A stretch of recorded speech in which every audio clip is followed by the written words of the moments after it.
Hello, everyone. Thank you for joining us for the fourth session of the ISPD Virtual Education Series.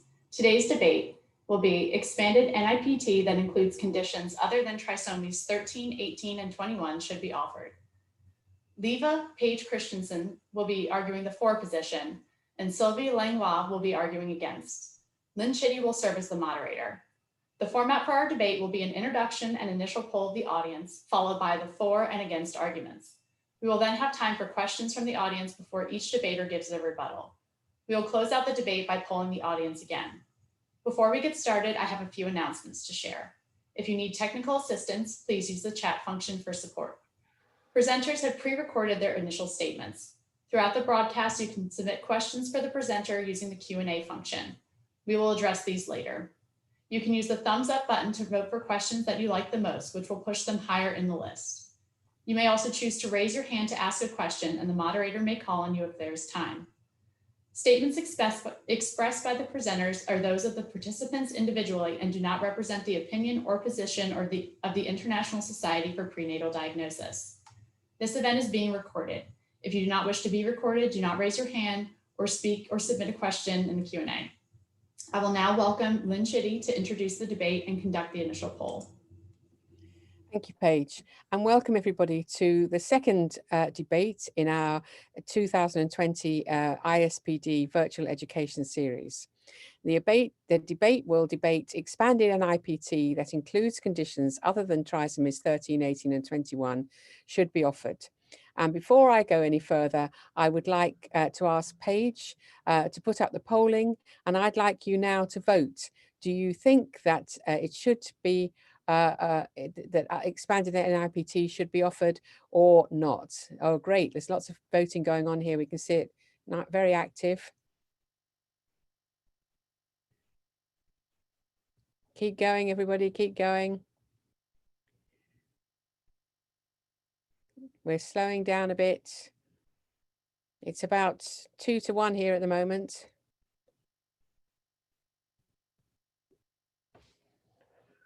Okay, I think we're just about there. So we will record that. So that's 110 in favor and 58 against. Thank you very much. So I'll now move on and give a little bit of background before Paige and Sylvie give their talks. So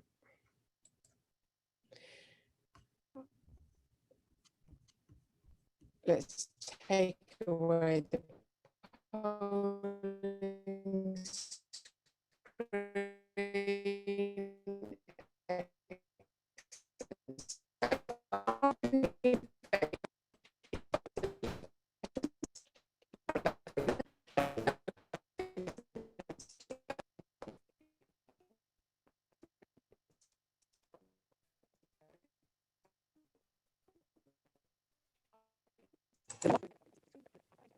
Is that she was the co-chief investigator of the Pegasus study, which investigated various aspects of NIPT, including how to deliver it in clinical practice.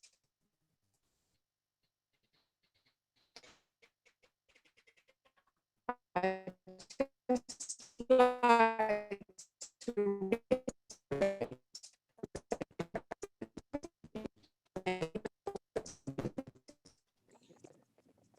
necessarily reflect their views. So let's consider the evolution of NIPT. So cell-free DNA was identified in maternal plasma in 1997.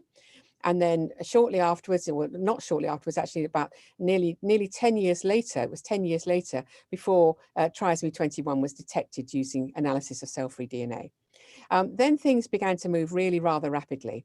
In 2008, we had multiple demonstration projects using MPS for trisomies 13, 18, and 21. In 2011, we had large-scale validation studies, and in that year, commercial NIPT was launched for the major trisomies in China and Hong Kong.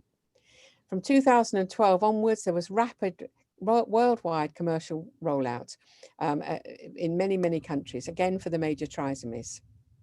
In 2012, then we got the first commercial NIPT available for sex chromosome abnormalities, and also in 2012, NIPT for the most common microdeletion syndrome, 22q, was reported in the literature.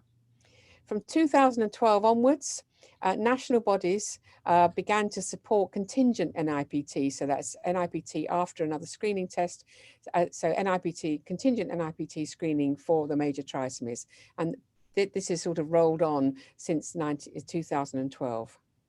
In 2013, we had the first report of discordant NIPT due to maternal malignancy, and in 2014, NIPT for a rare autosomal trisomies was reported.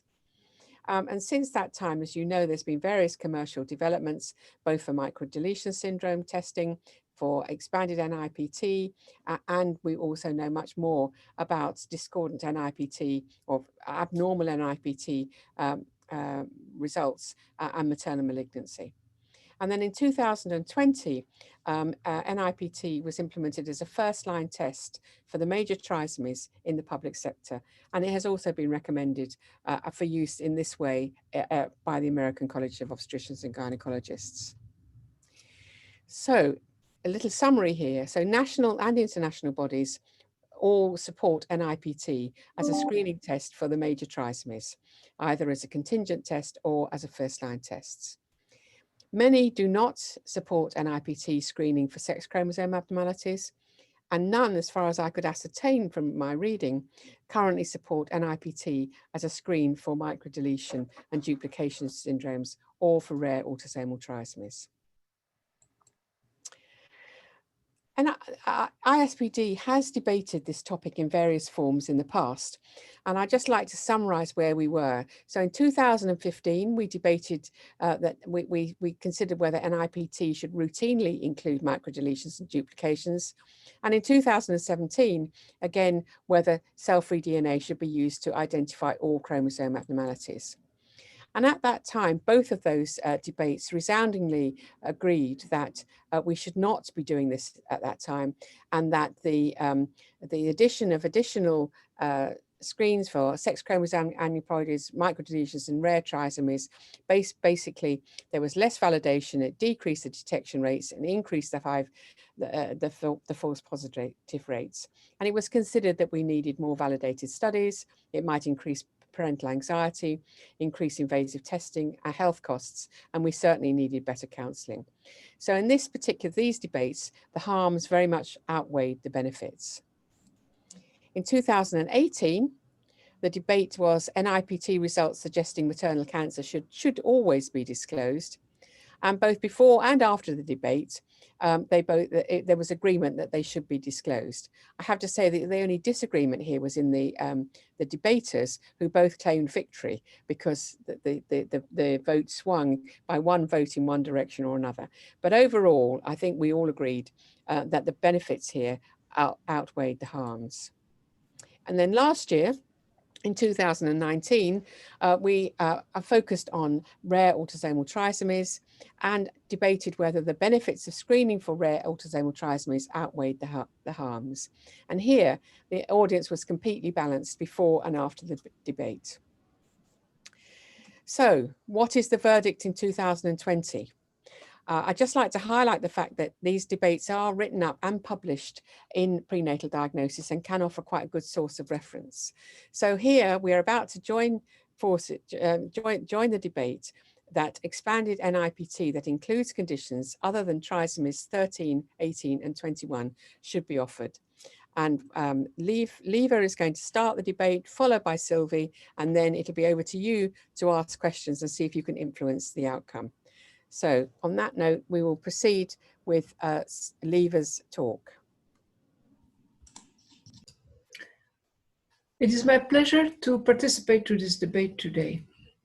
I will try to convince you that there is value in offering pregnant women who opt for prenatal screening an NIPT test covering more than just the trisomies 21, 18, and 13. I'm Lieve Christiaens. Till the end of 2015, I worked as a maternal fetal medicine specialist, and early 2016, I joined Illumina.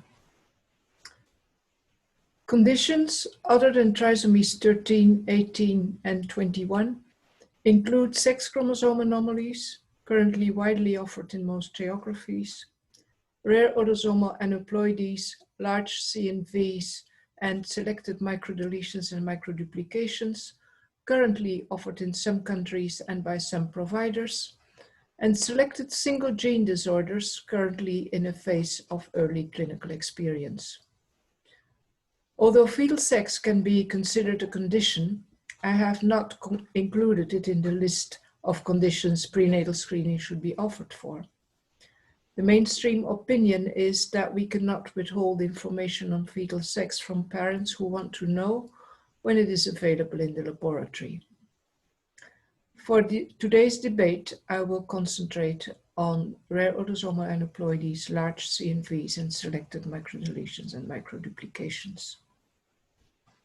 I will approach the subject from three perspectives: the mother, public health, and science.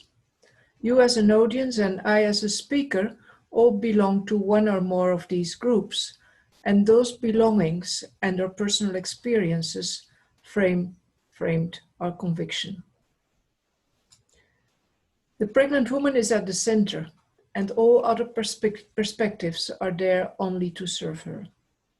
She has been fabulously symbolized by Louise Bourgeois in memory of her deceased mother in a sculpture that has traveled the world and that therefore you may know. The pregnant woman is intelligent, she is strong, she nurtures, and she protects.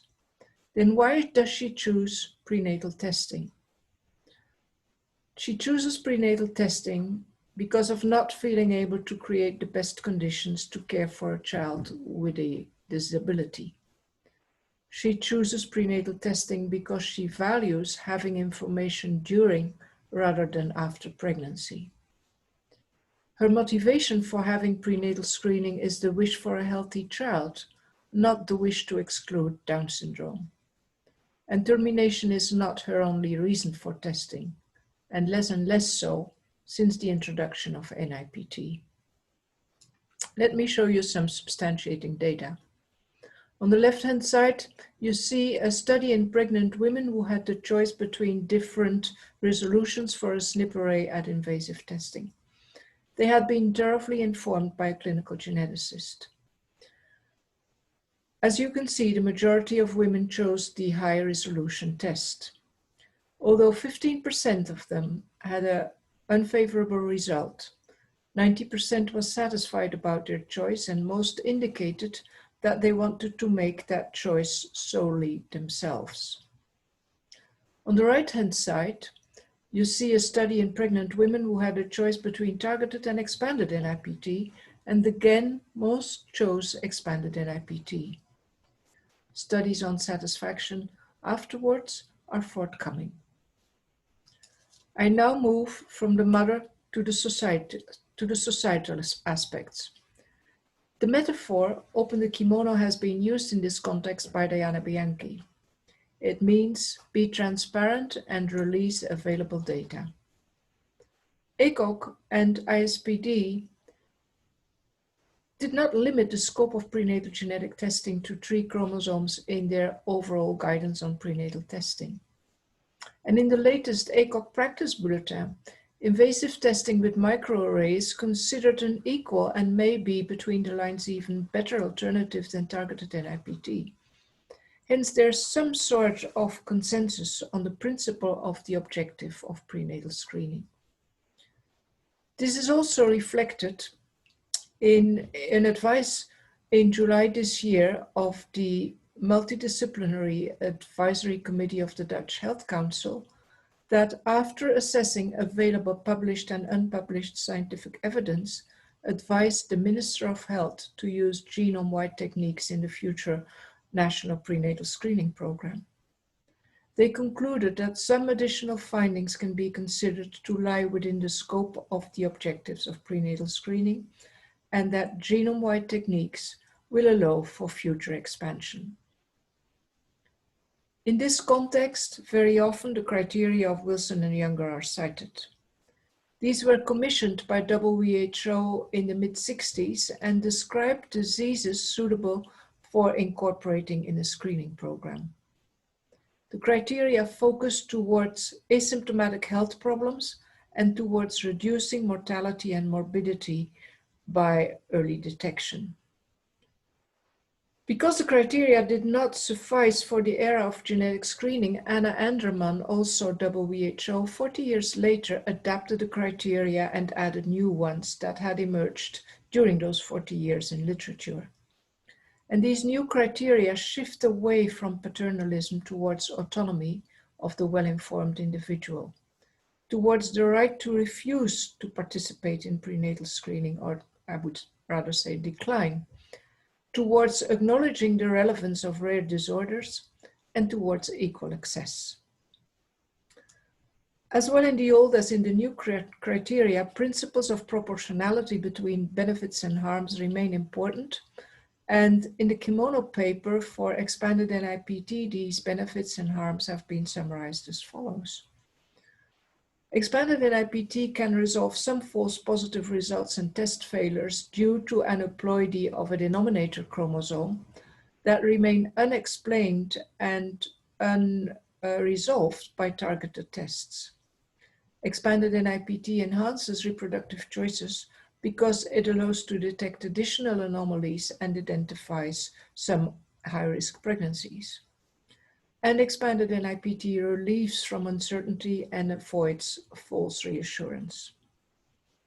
But it also comes with burden of decision-making when the results are unfavorable. It comes with extra need of invasive testing, although not in more than 0.35% in an average risk population, which is less than for sex chromosome anomalies. And there's the consequences, of course, of findings of unclear significance. But this is not unique to expanded NIPT. Findings of unclear significance are ubiquitous in medicine and in relation to pregnancy, mainly related to imaging, ultrasound, and genetic testing. I now move to science and evidence. At birth or in fetuses of more than 20 weeks, rare chromosome anomalies detectable by karyotyping and therefore also by expanded NIPT are as frequent as trisomy 18 and 13 together and more frequent than sex chromosome anomalies. As a group, these anomalies are therefore relevant. Data on analytical validity of expanded NIPT have been published. Sensitivity of expanded NIPT for all chromosome anomalies, including mosaics, is over 95%, without losing the 99% or above 99% sensitivity for non-mosaic trisomy 21. And the specificity is 99.34%. As with classic trisomies, most discrepancies have biological causes: mosaicism, vanishing twin, and maternal anomalies. For clinical validity, PPV is probably the most relevant test characteristic. However, there's reasons to closely look at PPV for NIPT because the concept is more nuanced than for other tests. Why is that? It's because we can compare NIPT results to different standards. We can compare to the genotype in accessible fetal cells, to the genotype of chorionic villi, and to the outcome of pregnancy. And depending on what we choose as a comparator, PPV will be lower or higher. And that's something to keep in mind when discussing test performance of expanded NIPT and when assessing literature. Published data on expanded NIPT are available for over 450,000 pregnancies. And in 60% of abnormal results, there was an adverse pregnancy outcome. And these have been described with most trisomies. The level of concern, of course, is higher for some than for others, especially again in cases of mosaicism. And we had already learned that from CVS and amniocentesis studies. This is a slide that has taken a lot of work. It has been claimed that NIPT misses chromosome anomalies that would have been detected by first trimester combined test followed by invasive testing. that has been claimed in numerous publications. This is true for targeted NIPT, but not for expanded NIPT. In this slide, you see the aggregated data of 19 publications selected via systematic search. I excluded series with less than 1,000 cases, analytical validity studies, case reports, proof of principle papers, series not in majority done in the first trimester, and series with insufficient follow-up data of abnormal cases. The data showed that PPV of expanded NIPT largely exceeds the PPV of first trimester combined test for all types of disorders. But this is not the complete story. Even if a chromosome anomaly is confined to the placenta, it can be relevant. It has been known for decades that a placenta with an extra chromosome is not a normal placenta. 6 studies, again with testing done in the first trimester, large series, 75% follow-up, at least of abnormal results, show that abnormal expanded NIPT results are associated with adverse pregnancy outcomes in 45% of cases, and 40% if one study where NIPT was done at 10 weeks without prior ultrasound was excluded.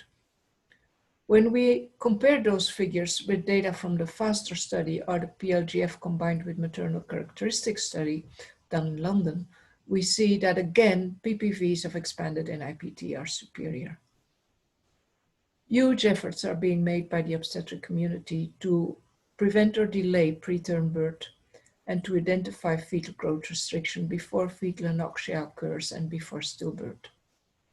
Anything that can contribute to better understanding and prevention or treatment of the great obstetric syndromes will help decrease stillbirth and perinatal mortality. We've been pretty good at decreasing newborn mortality, but stillbirth has remained the same in many geographies. I speak as an obstetrician here. I could talk about this for hours, but have to come to a conclusion. Expanded NIPT should be offered to pregnant women requesting prenatal screening because it fits the aim of prenatal screening by creating more reproductive options for pregnant women. And because it's a collective responsibility of all of us to improve rather than withhold technology. We have the building blocks. Let's start building the house.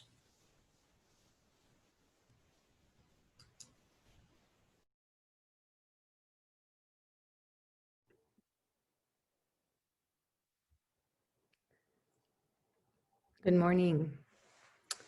Actions speak louder than words.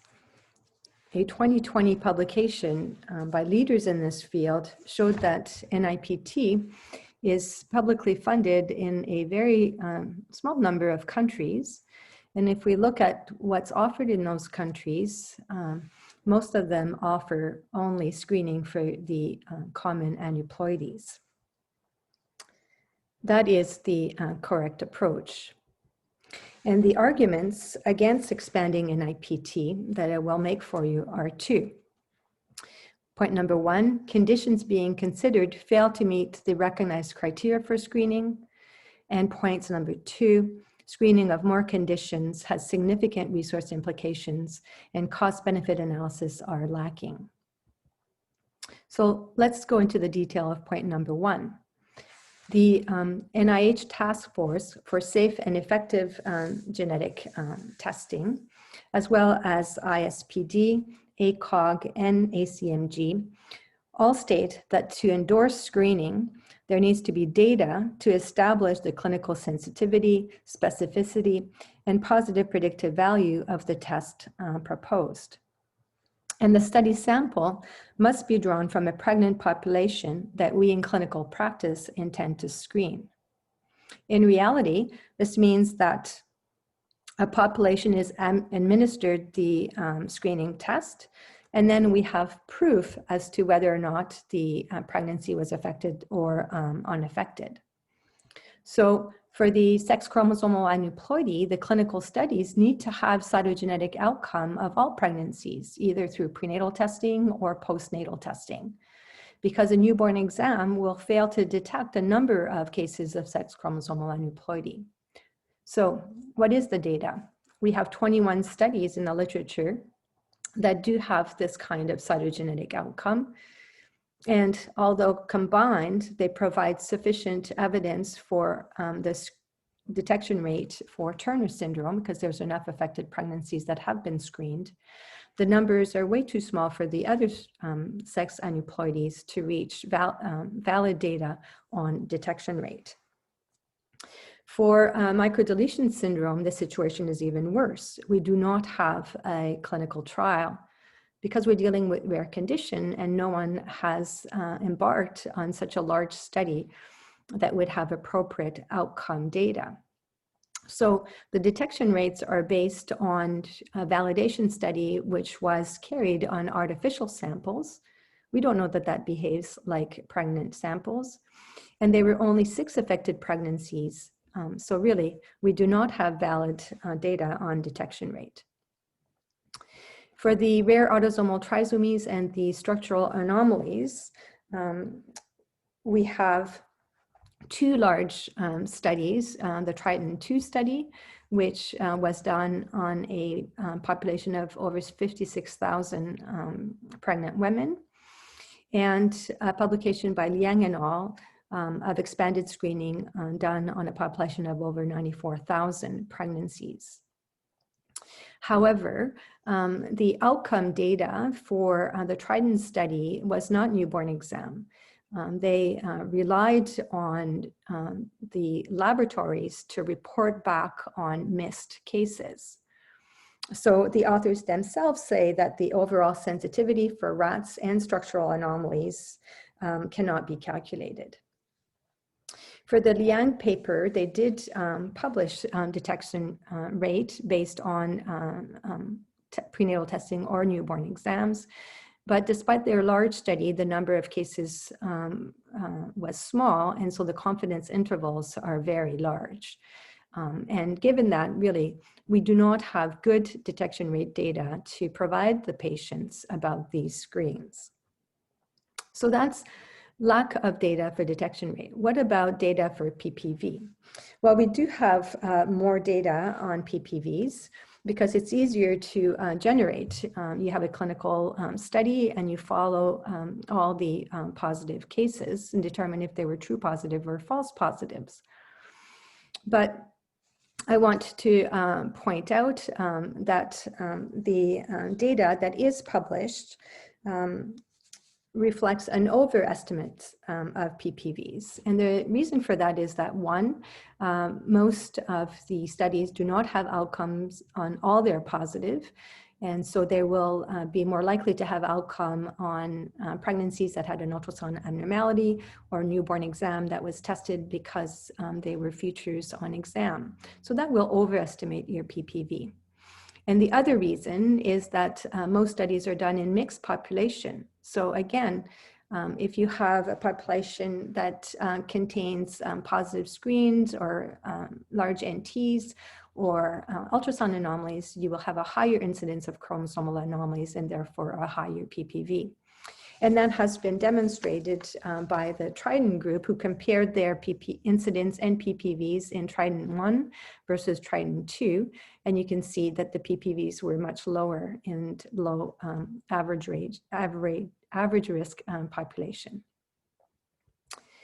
So what about the other condition that is needed, that clinical utility has been demonstrated?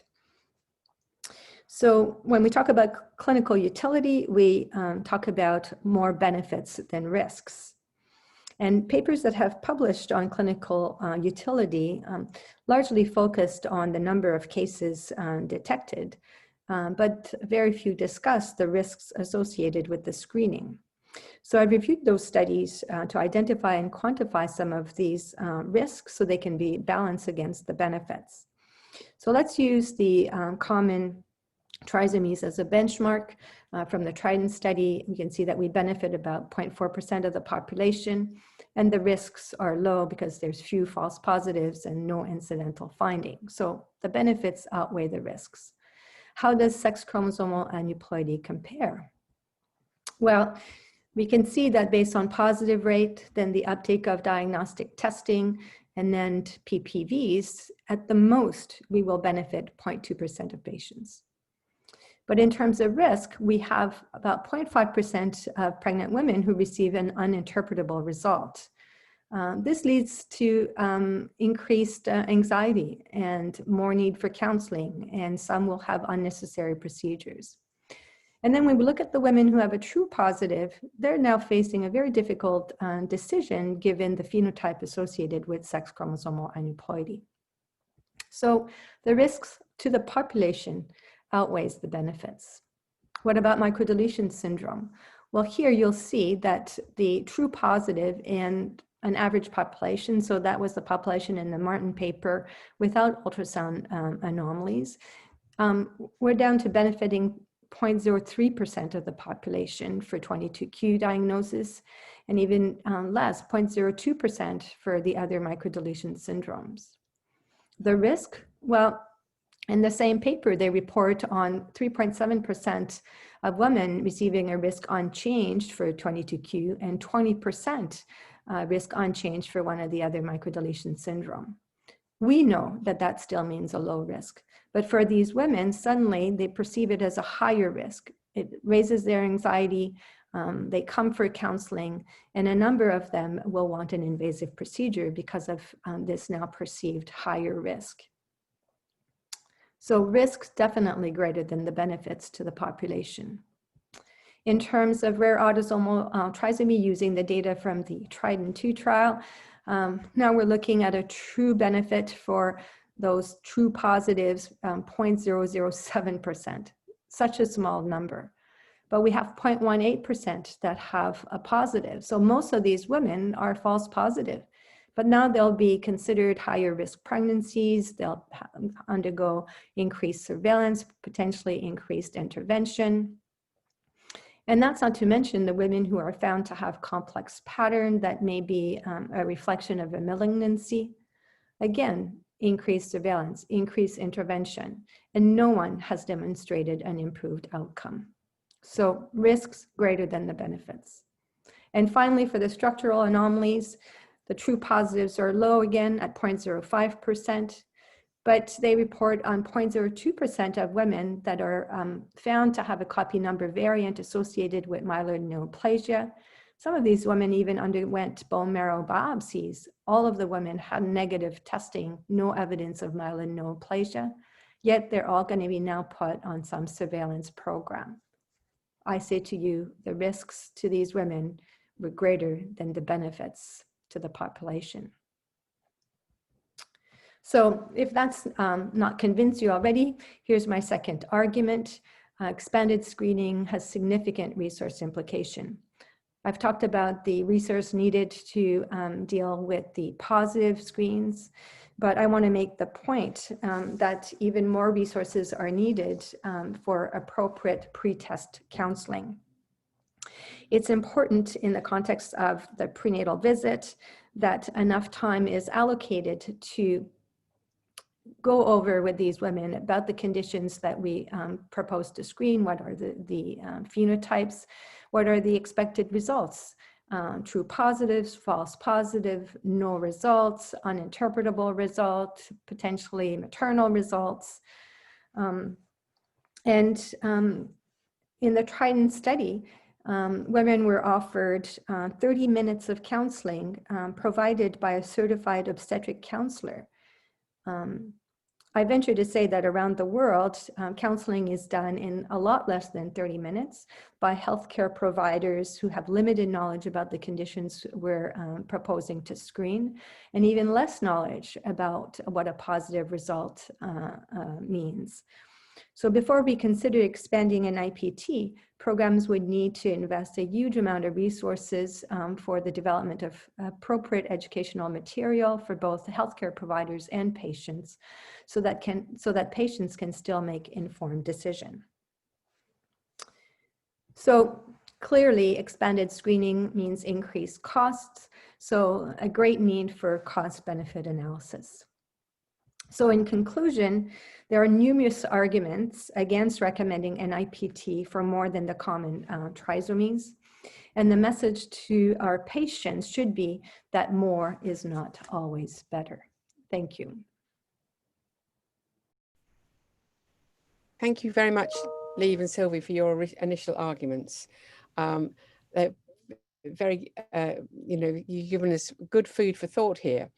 Before we take the rebuttals, I would like to take just as a reminder, can I please ask you to put your questions for the presenters in the Q&A function and use the thumbs up button to vote for questions that you like most. If you have a comment, raise your hand with the raising a hand feature down here, and if we have time, I will ask you to speak.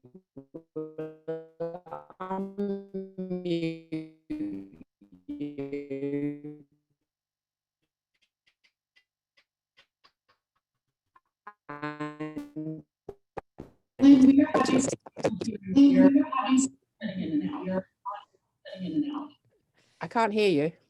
Sorry. So a question to Lieve from Brigitte. First trimester screening depends on placental factors. So a positive first trimester screening result can indicate an insufficiently working placenta. Were the data that were shown for adverse effects in the case of a rare autosomal trisomy with CPM obtained after first trimester screening or after NIPT? I think that the first trimester screening might enrich for an aberrant placenta if you're pulling out those, testing those results. That is absolutely true. The studies that lay beneath the calculation of 40–45% are indeed in part mixed studies, like the Rebuttals study in Science in Medicine, and are enriched for low PAPase and therefore are enriched for placental pathology. That is certainly true. On the other hand, my co-debater, decades ago, I can say, co-authored a number of landmark papers where it was shown that a trisomy in a placenta really has adverse effects, and not only for trisomy 16, but also for 2, 7. So Sylvie might be able to answer whether that was also enriched for low PAPase at the time, or whether these were other pregnancies. Yeah, and that also explains the difference between Trident 1 and Trident 2 as concerns the outcomes of the pregnancies. Thank you. There aren't very many questions, so I'm going to ask one. Maybe I can follow up on that or make my argument. Yeah, please do, Sylvie. So essentially, there is no doubt that confined placental mosaicism for certain chromosomes, but not all chromosome, is associated with an increased risk of adverse obstetrical outcomes. And in our studies that we published many years ago on confined placental mosaicism for 16 in particular, it was before we did PAPE in BC, and most of these women were ascertained through CVS that was done for advanced maternal age. So in essence, they were also a higher risk for adverse obstetrical outcomes, perhaps by, an additional factor being their age. I think my point regarding justifying screening for rare autosomal trisomy for the purpose of identifying pregnancies with adverse obstetrical outcome is that really in the Trident 1 study, yes, the incidence was a bit higher for rats, but in the Trident 2, the incidence was very low at 0.18. And so, I don't think that we should start doing a screen for justifying a screen to identify pregnancies at risk of abnormal obstetrical outcome by targeting the rats when there are so many other factors. And by looking at rats, we're really identifying a very small subset of the population, of preeclamptics. Okay, so there's another question here. Louise, Sylvie, I'm going to address this to you to start off with. There are clinical benefits or improved outcomes associated with prenatal diagnosis of Turner syndrome and Klinefelter. Do you think this supports screening for these conditions? Well, I was prepared to answer this question because I thought that my co-debater would try to justify screening for sex chromosomal aneuploidy based on those benefits. So I think in previous debates and previous discussions about screening for sex chromosomal aneuploidy, the possibility of sort of early androgen therapy for the Klinefelter patients was voiced as a strong argument in favor of screening. But when one looks at the literature, there are limited studies on the benefits of early androgen therapy for Klinefelter. Some are retrospective, some are prospective. They're all small numbers. They start therapy at different ages. They select their patients differently. So I think that even the benefit of androgen therapy in Klinefelter boys requires more clinical trials to demonstrate true benefit and whether or not it applies to all Klinefelter. Some of the studies had selected boys with small phalluses. Well, those were androgen deficient, perhaps more than others. So I don't think that that benefit has clearly been established. And personally, I'm not big on suggesting that we should do prenatal screening if the goal is postnatal therapy. At that point, we should do newborn screening to identify all affected newborns.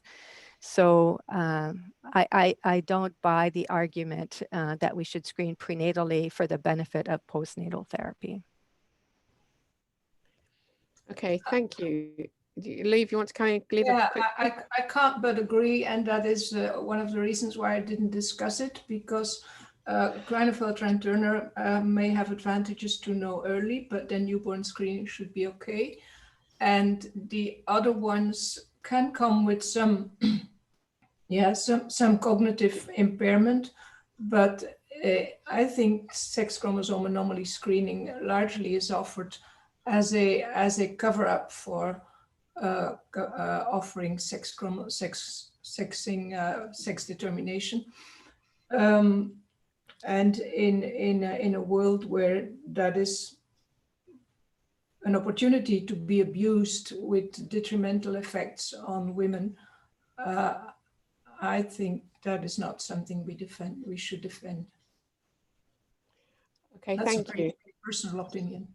Sylvie, again, just quickly, there's an anonymous attendee saying that they don't believe that microdeletion testing should be recommended, but do you think that with appropriate counselling, this should be an option for pregnant women? Okay, I think that with appropriate counseling, you know, I do share with my co-debater in the value of autonomy. I think that the only problem is to have autonomy, you also have to have informed consent. Like, you know, we're not letting them being autonomous without supporting them with proper information. And my entire arguments were that for a lot of things, we don't have the information to provide to them so that they make an informed decision. And I think one point about the microdeletion syndrome that I would like to make is that when we offer microdeletion syndrome testing, I think we give the impression to women that they're screening for more, and now they're covering their risk of having a baby with intellectual disability. And what's never talked about is what's the negative predictive value of having a baby with intellectual disability when you add microdeletion screening to just common aneuploidy screening. And when we look at the work done by Ron Wapner and his group during the NIH-funded microarray study, the risk of copy number variant is about 1% for the average population, but less than half of those were the 5 microdeletion syndrome that are offered in screening. So when you look at negative predictive value of offering just common aneuploidy versus offering common aneuploidy plus a few microdeletion syndrome, you really have minimal difference between those numbers.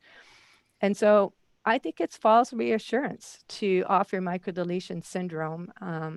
And if we are going to offer it, women need to recognize that these 5 microdeletion syndrome are only a small proportion of all copy number variants that might be found if they were to have invasive diagnostic testing and an array. Lieve, do you have a comment on that? The limited number of CMVs you detect? Yeah, and moreover, it is a technical challenge to do so. It's not easy to do so. So yeah, I fully agree, and that's also part of the reason why I didn't really cover it. So there's a comment here, both somebody saying that you're wonderful presentations. So I think you should just compliment you on that.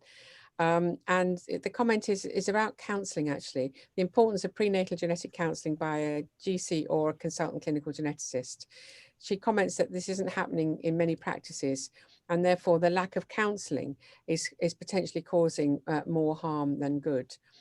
So she feels, and would like your comment on the fact that patient harm is a significant concern with expansion of NIPT beyond the trisomies, major trisomies, because of the lack of availability of proper counselling. Lieve, how do you? Well, yeah, well, the way this has been done in the Netherlands is for me an example. It's the midwives who have been trained. They have been trained by one session, an evening session, and they had home study, and they had an exam, and they have to be recertified. And the midwives have been surveilled, and that has recently been published, in how comfortable they felt and how accurate they could answer questions. And both were very positive outcomes as well. The accuracy of the answers they gave on medical content, as how comfortable they feel to give the counseling. So I think, at least in this country, that has worked very well. I know the UK is setting up a program of training of midwives for classic trisomies, and I'm sure that's going to work very well too. Empowering our midwives is I think, the way to go, and not asking for genetic counselors, let alone geneticists, to give this pre-test counseling.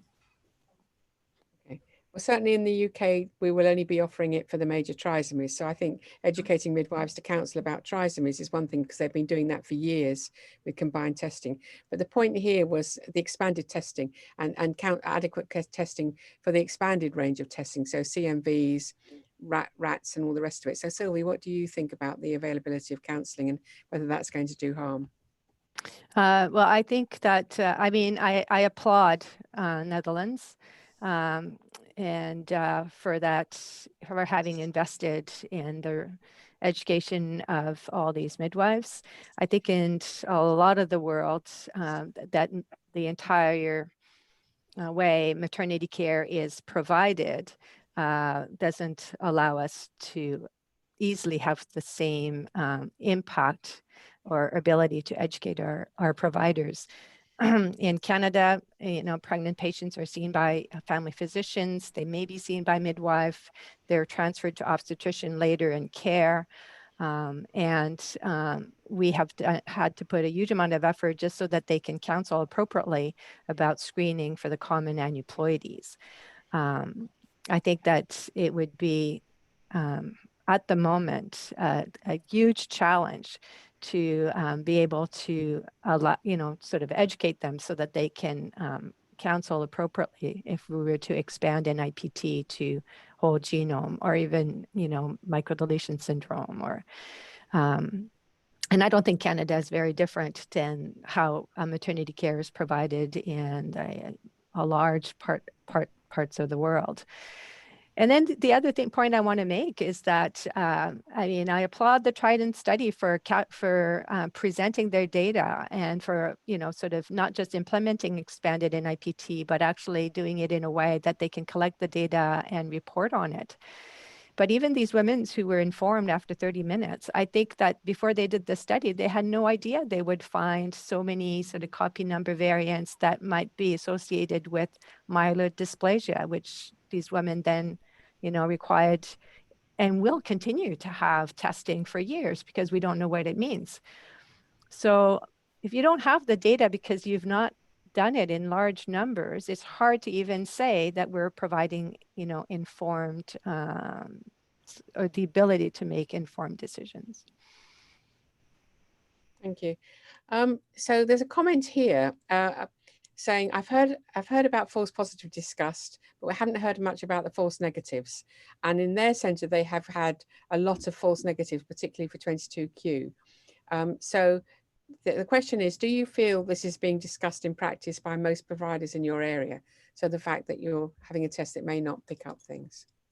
I'd like to address that because that was my point about the lack of data on detection rate.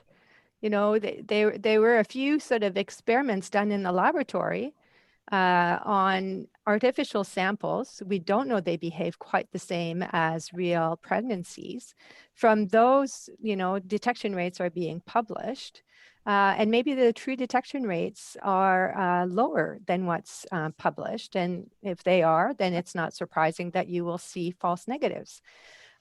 So yes, women should be counseled about the detection rate and that perhaps it's an estimate of detection rate and therefore there are false negatives.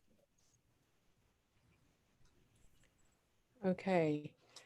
Paige, how are we doing for time? We are ready to move on to the rebuttals.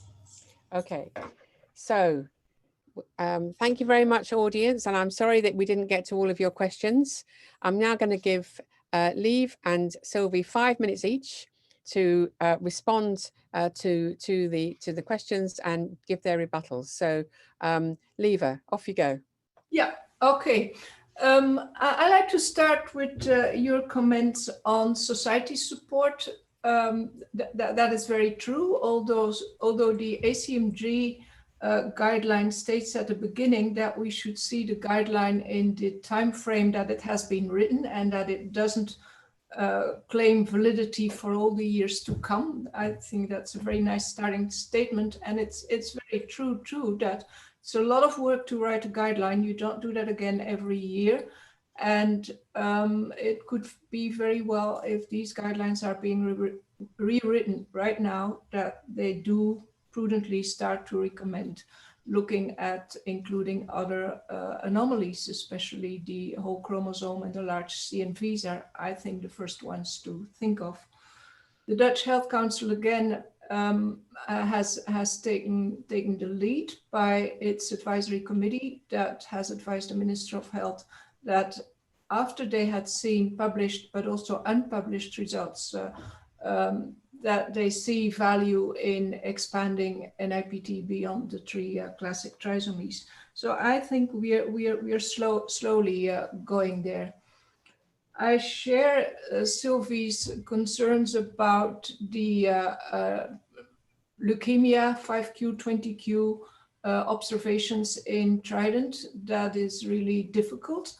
But on the other hand, there's also 11 other cases where there were either leiomyomas or true malignancies. And that has also been seen in a larger study with 40 complex patterns and 40 malignancies or leiomyomata. And those women are all, well, I won't say happy, but they are sort of happy that they had an early diagnosis. And whilst it's not proven that treating early is beneficial, that is what we all think. If you treat cancer early, that it's going to be beneficial. For Trident, I've been part of Trident for a number of years. And although I applaud the publication, it is a first publication on the data cohort. And it explicitly says that the follow-up data still have to be gathered and still have to be published. So the data in there follow up till after amniocentesis and not till after birth. And those are being collected and I can't wait to see them. Trained midwives, I've already said something about it, but when we transited from newborn screening for 3 disorders to newborn screening for 35 disorders, we didn't change our whole counseling or information giving on newborn screening. Counseling more and more becomes helping women in making their values explicit and helping them coming to a decision rather than give granular information about each single disease. And if you look at the English translations of the Trident folder, and you look at what is said about the expanded NIPT, it's just one paragraph. It fits on half a page. And still, it does contain what it has to contain, that the other disorders than trisomy 13, 21, and 18 can be tested for, that sometimes maternal disorders are discovered. 1 in 4,000 is the number mentioned. And I don't think it says something yet about placenta, but so that's very short and comprehensive and helps women to decide. As my co-debater says, PPV is the easy metric to assess, because abnormal NIPT results are followed up easier and better, and it's smaller numbers than normal values. Much to my regret, it's very difficult to follow up on normal results. What needs to be done is follow-up protocols and ideally a database of abnormal NIPT results. And both are, as we speak, being set up. And I think that's where the progress for the coming years has to come from. Thank you, Lieve. Sylvie. Okay, I will keep my rebuttal short for the interest of time. My first point is that we are doing screening for the benefit of identifying fetal conditions. And if we look at adding microdeletion syndrome, RATs, structural anomalies, the numbers from good studies show that this will benefit by identifying about 0.1% of pregnancies as having one of these chromosomal abnormality. And that's at the most. And everybody talks about these numbers and thinks we're just going to do NIPT with no other screening. We're not doing NIPT with no other screening. Every woman will still have detailed ultrasounds, an anatomical scan. And we know that a significant proportion of mosaic trisomies and microdeletion syndromes will have a fetal anomaly. So that in fact, NIPT, when we expand this NIPT, now we're not, doesn't benefit 0.1% of the women. It benefits the fraction of those women who would have not been detected otherwise. So my point is that we're expanding NIPT, having to put a huge amount more resources to do so properly, and it benefits a very small percentage of pregnant women. My second point is, I've kind of alluded to it already. I think that by expanding NIPT, we're giving a false reassurance to women that we have the ability to detect all genetic problems, all chromosomal anomalies. People then show up with a fetal anomaly and we say, well, there's a possibility of an underlying chromosomal abnormality. And they say, oh no, like I didn't screen just for Down syndrome. I ticked off the other things on the requisition and paid more money for it. And we say, yeah, but that just is a small proportion of all chromosomal findings. So I think that there's a false reassurance. And these women who really want to have good coverage of all chromosomal abnormalities, all the CNVs that are 2 to 3 megabases that are going to be missed by expanded NIPT, they should consider invasive diagnostic testing and microarray. Let's not push the technology of NIPT and give the false reassurance that it covers everything. My other point I want to make is about resources. It costs more to expand NIPT, both in terms of the test, in terms of the post-test testing, in terms of pre-test counseling.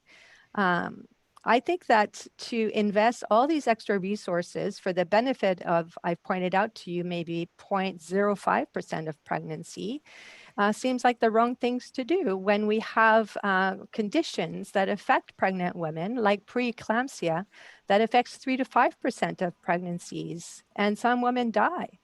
If we have extra resources, we should really decide where they should be best invested.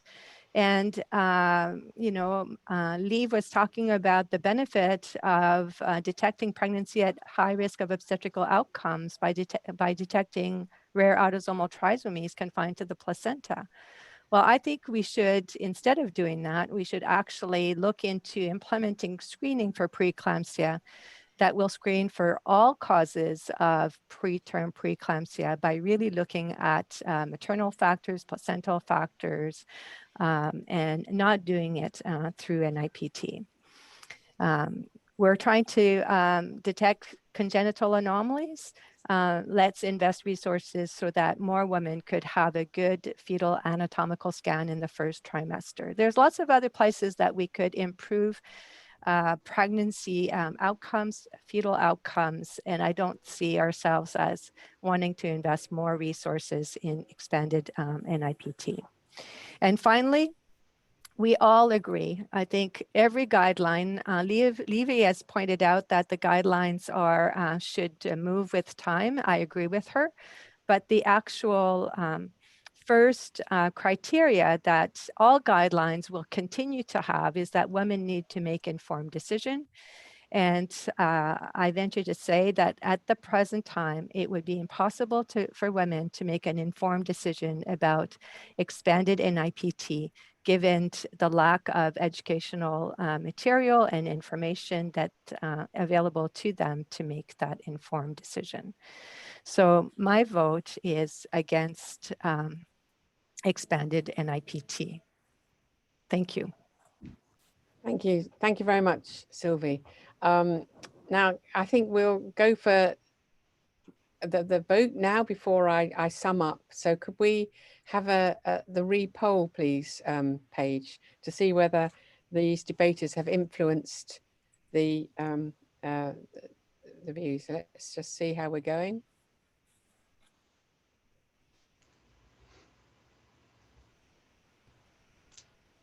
Yeah, there's definitely been a swing at the moment.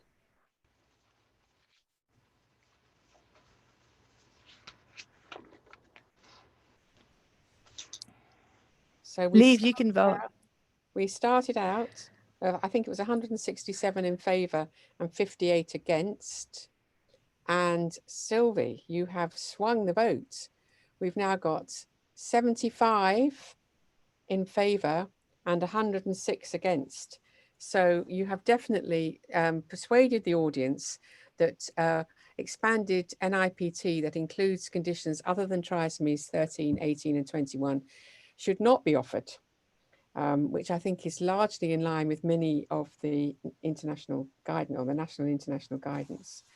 So just to sum up, I think I'd like to really thank Sylvie and Paige for an excellent debate.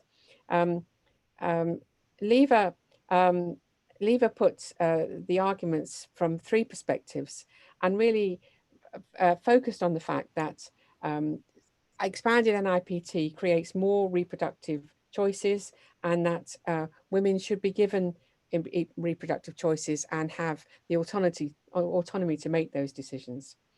In addition, she argued strongly that the offering expanded NIPT actually improves pregnancy outcomes, and from a public health perspective, it's beholden upon us to improve pregnancy outcomes, which I know that Sylvie has just commented on as well.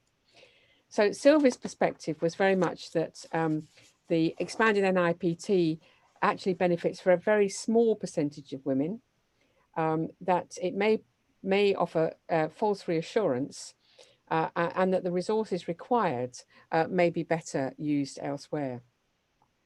I think both of our debaters today actually agreed that one of the things we definitely need to do is before offering an expanded, or when we offer any form of NIPT, but particularly expanded NIPT, we need more educational material for women, and we definitely need better counselling and education of our health professionals as well in order to deliver the appropriate counselling. So I think on that note, I will conclude the second debate of the ISPD Virtual Education Series. I want to thank everybody for joining us. I'd particularly like to thank the audience and for their participation, and I'm really sorry we couldn't get to all of your questions, but it's great to have such interaction. I'd like to thank Lieve and Sylvie for the time and energy they put into this. This presentation was recorded and it will be available on the ISPD website. and certificates of attendance and CEUs will be available at the conclusion of our virtual education series, which we conclude later in November. And I hope that you will be able to join us for our next session in this series, which will be on Wednesday, the 4th of November, 2020, at the same time, different times all around the world, but we're an international society. So it's 11 a.m. Eastern time, US, and I can convert that very quickly into UK time, GMT now, which will be 3 o'clock GMT. And next week, we're going to feature a talk on functional imaging presented by Dr. Ellen Grant.